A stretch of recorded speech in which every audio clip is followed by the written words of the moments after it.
कि ये जो मेरा पॉलिटिकल जर्नी रहा है, मैंने अपने लिए कुछ मांगा नहीं है।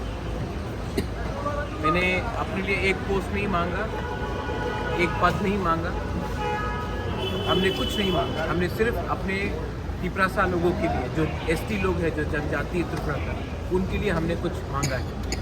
अगर वो गवर्नमेंट ऑफ इंडिया नहीं देना चाहती है तो वो उनका डिसीजन है।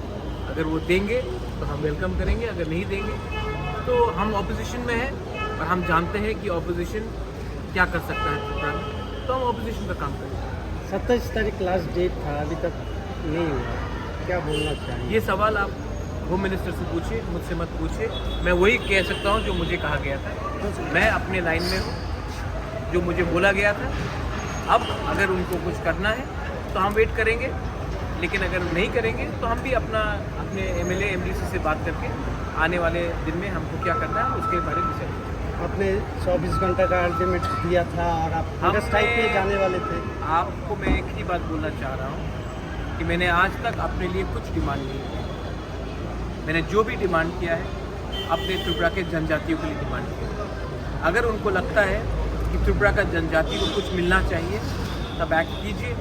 अगर उनको लगता है कि त्रिपुरा का जनजाति खुशी है तब हम हमारा व्यू अलग है। हम अपना जो हमें जो करना है वो हम करेंगे। तो बात क्लियर है। आपने जो आप एक ही ये सवाल नहीं, आप देश के होम मिनिस्टर से पूछ लीजिए। मुझे जो बोलना था मैंने बोल दिया। अब मैं अपने एमएलए एमडीसी से बात करूंगा।